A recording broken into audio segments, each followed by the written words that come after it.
सत्य आणि प्रामाणिकपणाचा मार्ग कधीही सोडणार नाही.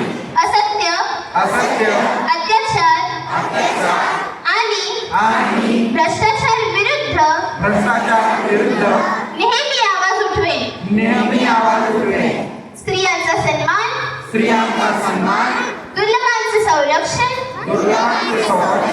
आणि समाजहित हेच माझे कर्तव्य मानेन. स्वावलंबन,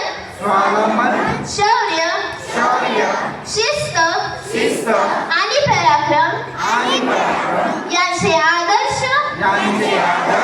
माझ्या जीवनात अंगीकरेन. राष्ट्राच्या एकतेसाठी